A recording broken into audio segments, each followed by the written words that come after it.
बांधण्यासाठी लागणाऱ्या सर्व साहित्यांचे दालन Jyotirlinga tiles, ceramics and traders, Sai Mandir Chowk, Kalamba. Mobile number 8237621621. नमस्कार. कोल्हापूर ब्रेकिंगमध्ये आपलं सर्वांचं स्वागत. मंडळी, आता जिल्हा परिषदेच्या निवडणुकाचा देखील आता वारं वाहू लागलेला आहे. या पार्श्वभूमीवर जिल्हा परिषदेसाठी जे इच्छुक उमेदवार आहेत त्यांच्या आपण मुलाखती घेत आहोत. कळंबा जिल्हा परिषद मतदारसंघातून छाया मधुकर भवर ह्या कळंबा ग्रामपंचायतीच्या सदस्या या भाजपमधून इच्छुक आहेत. त्यांच्या प्रचाराची धुरा त्यांचे सुपुत्र उमेश भवर हे आता सांभाळत आहेत. आज उमेश भवर यांची आपण खास मुलाखत घेणार आहोत. नमस्कार. नमस्कार उमेशजी, आता तुमचं जिल्हा परिषदेसाठी भाजपमधून तुमच्या मातोश्री छाया भवर यांचं नाव पुढे येते, त्याबद्दल काय सांगाल? आता जिल्हा परिषद आम्ही ही पहिल्यांदाच लढवत आहे. गेले 15 वर्ष आम्ही या राजकारणात पहिल्यांदा सक्रिय झालो. त्यानंतर आम्ही 3 वेळा आता ग्रामपंचायत सदस्य आहे सध्या चालू. त्यात 2 वेळा डेप्युटी आम्ही पद भोगले, म्हणजे गावचं उपसरपंच पद. आम्ही आता तर ही मागची निवडणूक होती ती आम्ही सध्या राहतोय सी वॉर्डमध्ये आणि ए वॉर्ड मधनं ती निवडणूक आम्हाला लढवायसाठी माझ्या मित्रांनी म्हणजे मला हे आग्रह केला. त्यांना आम्ही ए वॉर्ड मध्ये ती निवडणूक पूर्ण म्हणजे ताकदीनिशी विजयी निवडणूक केली. वा, म्हणजे ए वॉर्ड आणि सी वॉर्ड म्हणजे जवळजवळ अर्ध निम्मा कळंब्याचं कळंबा निम्मा. आणि अडचण काय होती की तिथं एक मंडळ आहे हिंदवी स्वराज्य म्हणून, त्या मंडळानं ती सीट जाहीर केली त्यांची, म्हणजे आमचे जे प्रतिस्पर्धी होते त्यांची. तरी पण आपण आपल्या मित्राच्या ह्याच्यावर आमचं कॉन्टॅक्ट वैयक्तिक जोरावर आम्ही ते इलेक्शन विजयी झालो. आता हे गाव लेवलला झालं तर आता मतदारसंघ तसा तुमचा मोठा आहे, 8-10 गावं या मतदारसंघात येत आहेत. तर प्रचार यंत्रणा कशी राबवली? ह्या आता मतदारसंघात 12 गाव येतात खरं तर. एक दऱ्याचं वडगाव आणि वटवाडी असं गावाची नावं 2 आहेत, मात्र ग्रामपंचायत एकच आहे. तसे जर म्हटले तर 11 गावं येतात. माझं हॉटेल व्यवसाय आहे. गेली मी आता 12-15 वर्षाला हॉटेलचा व्यवसाय करतोय. त्या हॉटेलच्या व्यवसायानं माझी लोकांच्या बरोबर एक चांगली नाळ जोडल्या, म्हणजे संपर्क माझा दांडगा आहे. त्यामुळे त्यात मी स्वराज्य मनोरुग्ण सेवा फाउंडेशनचं काम करतोय सध्या. म्हणजे जे फिरसी लोक असतात त्यांचं काम करते. भविष्यात त्यांच्यासाठी आश्रम काढायचं माझं नियोजन आहे. ते मुन्नासाहेबांच्या देखरेखीखालीच आम्ही ते चालू करणार आहे. आता तुमच्या आई आता ग्रामसेवक म्हणजे ग्रामपंचायत सदस्य आहेत, तसेच त्यांनी उपसरपंच पद देखील भूषवलेलं आहे. या कारकिर्दीत, या ग्रामपंचायतीच्या कारकिर्दीत त्यांनी काय विकास कामे केली? त्यात आधी कसं होतं, आमची सत्ता जास्त म्हणजे आम्ही विरोधी गटातच जास्त वेळ बसले. कळंबा ग्रामपंचायतवर भाजपचा झेंडा कधीच लागला नव्हता, म्हणजे अजून पण लागला नाही. आता आम्ही 4 सदस्य भाजपचे आहेत, 13 सदस्य काँग्रेसचे आहेत. मात्र मागच्या तुलनेत म्हणजे ज्यावेळी 10 वर्ष आली, आता ह्या तुलनेत आम्ही आत्ताच म्हणजे साहेबांच्या माध्यमातून 70 लाख प्लस आम्ही निधी आमच्या वॉर्डात फक्त, म्हणजे आता 25-15 असेल, जलजीवन म्हणून असेल, परत मागासवर्गीयांच्या ह्याच्यातनं निधी असेल, 70 लाख प्लस निधी आपण आता म्हणजे आमच्या वॉर्डात ते खेचून आणून आम्ही आता त्याची कामाची पूर्तता केलेली आहे. त्यात मला आमचं म्हणजे माझं सहकारी, माझा आधारस्तंभ दीपक तिवले यांची मला 7 मोलाची लाभते काय. आताच तुम्ही सांगितलं की काँग्रेसचे 13 सदस्य आहेत आणि भाजपचे तुम्ही 14 जण आहात. बरोबर. तर आता हे बलाबल जर बघायला जर झालं तर तुमची ताकद लागणार काय जिल्हा परिषदेला? नक्कीच, कारण का आम्ही आता मागची पण इलेक्शन म्हणजे आमदारकीची आम्ही जी पहिल्या ह्याच्यातली आहेत, म्हणजे भाजपची एक टीम आहे आमची कळंबा, ती खरोखरच म्हणजे आपणच उभारले अशा हिशोबाने ते काम करत असतात. आणि मला विजय नक्की आहे.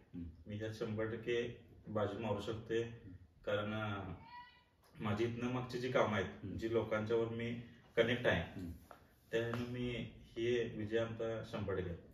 तुम्ही सामाजिक कार्यात तुम्ही अग्रेसर असता, कारण मी तुमच्या बऱ्याचशा सामाजिक कार्याच्या न्यूज देखील केलेल्या आहे. त्याचप्रमाणे तुम्ही आता क्रीडा क्षेत्रात देखील चांगलं तुमचं योगदान देत आहे, प्रोत्साहन देत आहे.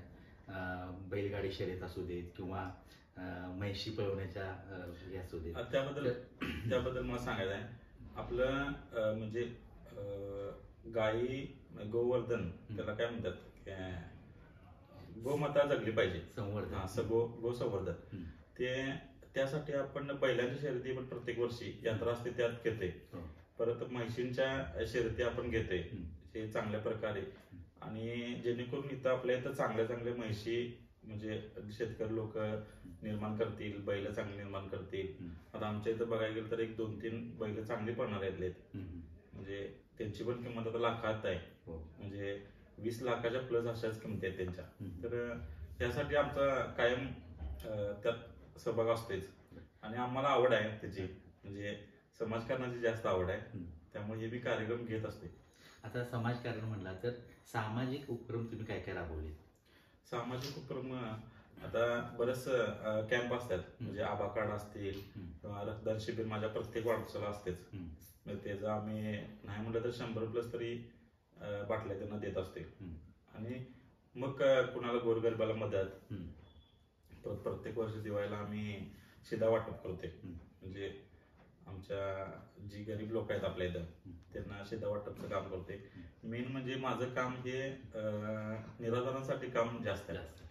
म्हणजे फिरस्ती लोक जे असतात ज्यांना खरोखरच कुणाचा आधार नाही, त्यांच्यासाठी मी जास्त काम करत असते.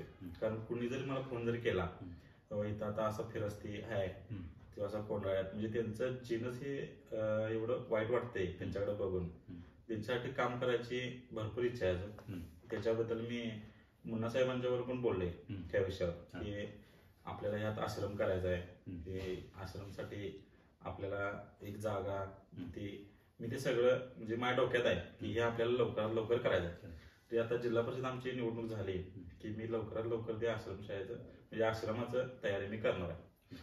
आता कळंबा गावापुरतं बोलायला झालं तर इथं कचऱ्याची समस्या मोठी आहे, तलावाच्या पण काही समस्या आहेत, कळंबा तलावाच्या ऐतिहासिक.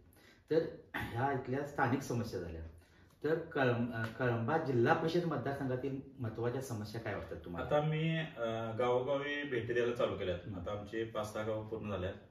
बऱ्याच ठिकाणी रोड नाहीत, गटर नाहीत, परत लाईटचं हे आहे. तरी पण मी जिथं जातोय तिथं आता निधी आलाय कुठल्या तर गावात.